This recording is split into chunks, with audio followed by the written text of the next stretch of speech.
Coucou! J'ai vraiment beaucoup de mal à savoir comment commencer cette vidéo. J'ai pas l'habitude, je fais pas du tout de vidéo où je suis juste assise like that on the floor à juste vous parler d'un sujet. J'ai là un peu ce sentiment d'illégitimité à le faire en vrai. Bah vous le savez, vous ne le savez pas si c'est la première fois que vous cliquez sur une de mes vidéos, mais je fais des vlogs. Depuis que j'ai commencé YouTube, depuis que j'ai commencé cette chaîne YouTube, je ne fais que des vlogs. Et j'ai un peu ce truc là de les gens n'en ont rien à foutre de ce que je vais avoir à raconter en fait. Mais ce sentiment c'est un petit peu évaporé petit à petit grâce au podcast que j'ai lancé avec ma meilleure amie. Mais il y a des sujets aussi que j'aime bien aborder moi-même. Je me laisse pas trop le faire sur YouTube because j'ai l'impression qu'en fait les gens me suivent plus pour mes vlogs que pour m'écouter parler. Mais bon, en même temps, je floppe en ce moment, donc autant faire ce que j'ai envie. Et ça se trouve, en fait, ça vous plaît plus, je ne sais pas. Mais voilà, j'ai un sujet que j'aimerais aborder qui a un peu grandi en moi ces derniers temps. C'est l'instant gratification. Instant gratification ou gratification instantanée en français. Parce que aujourd'hui, on est vraiment dans une société très dans le rush, très...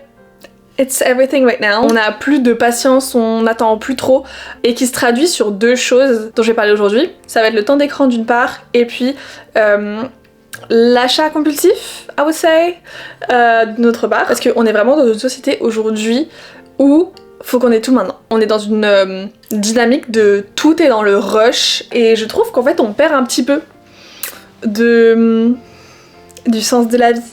En vrai, j'ai déjà parlé du temps d'écran plusieurs fois, que ce soit abordé comme ça ou d'avoir j'ai clairement fait une vidéo dédiée à ça l'année dernière que j'avais trouvé très très bien, enfin qui était plus temps d'écran / comment pallier à baisser, comment baisser son temps d'écran. En vrai, c'est toujours resté un peu dans ma tête, mais ces derniers temps c'est un peu plus revenu au front de ma conscience. Notamment, j'ai fait un TikTok très récemment suite à une vidéo et plusieurs contenus que une youtubeuse / influenceuse américaine a fait que je suis depuis hyper longtemps. Elle s'appelle Lainey Ozark. Pour vous expliquer un peu ce que je raconte dans le TikTok, c'est que récemment, elle a pris un flip phone, un téléphone à clapet, pour remplacer son smartphone de tous les jours. Puisqu'en fait, elle est influenceuse, donc son travail c'est sur son tel. Et elle a pris ce téléphone à clapet qui devient en fait son téléphone juste en fait pour pouvoir envoyer des messages si vraiment nécessaire, mais plus pour appeler les gens si besoin, etc.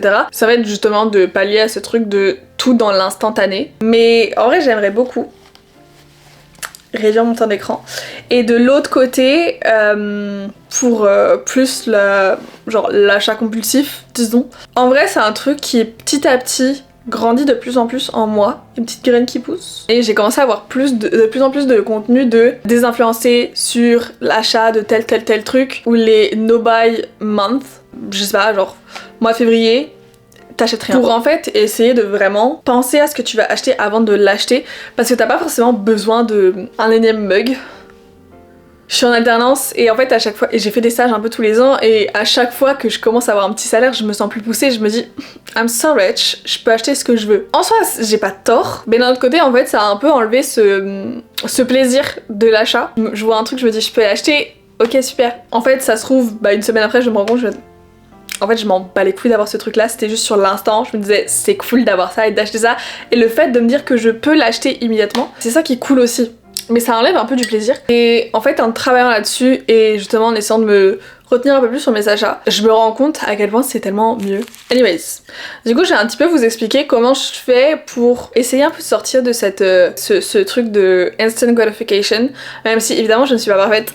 Au fur et à mesure que j'essaie de travailler là-dessus, je me rends compte aussi des bénéfices que ça a sur ma vie, sur mon bonheur dans la vie.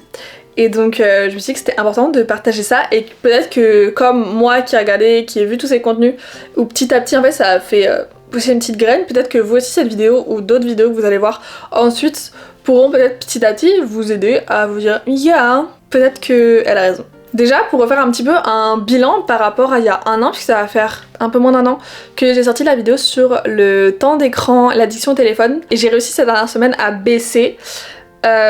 Et cette semaine, je suis à 1h50, donc en dessous des 2 heures. En vrai, comment c'est arrivé ça? J'ai un temps d'écran de base sur mes réseaux sociaux notamment, et en fait, c'est vraiment, je vous jure que c'est parti d'un bug. Je sais pas pourquoi, de temps en temps, mes applications se bloque comme si j'avais déjà utilisé tout mon temps alors que je suis allée 2 minutes sur Instagram. Ça m'a un peu saoulée, ça m'a un peu aussi moins donné envie d'y aller. Je suis en fait bah c'est déjà bloqué.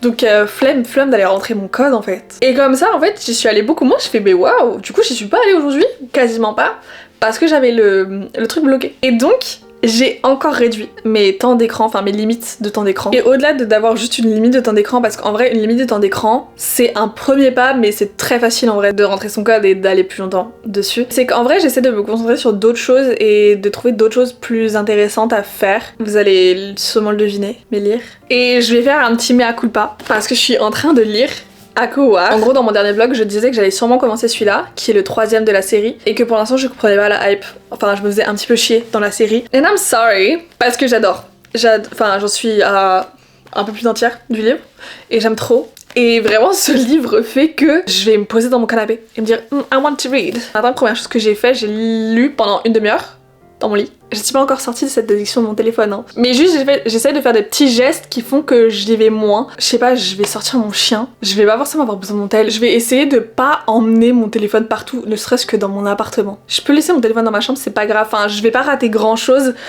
si je regarde pas mon téléphone pendant 2 heures. It's okay. Parce que c'est vraiment ça, c'est aussi en fait on a notre téléphone tout le temps avec les notifications allumées. Pour dès qu'on a une notification, c'est oh my god. What's happening in the world right now? Instant gratification, c'est en fait en ayant le téléphone, en ayant les réseaux sociaux, on sait tout de suite immédiatement tout ce qui se passe dans le monde et en vrai il y a beaucoup trop d'infos guys. Je veux dire c'est bien qu'on sache ce qui se passe dans le monde parce que ça permet aussi qu'on puisse plus comprendre les enjeux, que ce soit politique, géopolitique, etc. Et de comprendre ce qui se passe dans le monde et de pouvoir se développer une opinion sur ce qui se passe dans le monde et se dire qu'on peut peut-être agir aussi. Mais de l'autre côté, bah ça crée... Enfin moi je suis désolée, je suis très éco-anxieuse, je suis très... on va dire politique anxieuse. C'est que juste, c'est beaucoup. C'est beaucoup d'infos à avoir dès le matin quand on se réveille. En fait, je trouve que le bonheur, c'est un peu... ça se crée aussi un peu dans l'ennui.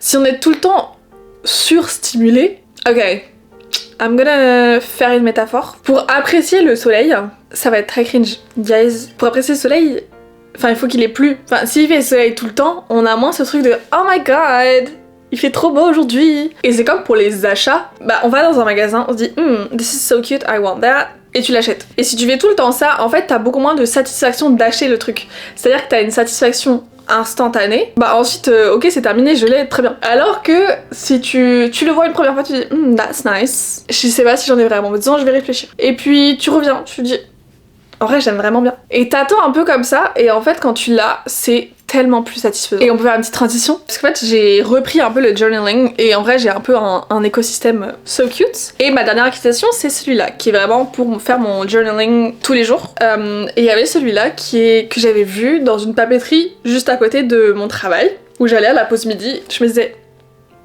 j'aime bien, c'est cute. Mais je l'achetais pas. Je me disais ok, en vrai, est-ce que j'en ai vraiment besoin? Je sais pas. Plusieurs fois, je suis retournée dans la papeterie en le regardant en disant ah j'aime bien. Et au bout d'un moment, bah, je suis allée dans ma petite papeterie, j'ai fait ok c'est bon, là, ça fait assez de temps que je réfléchis dessus.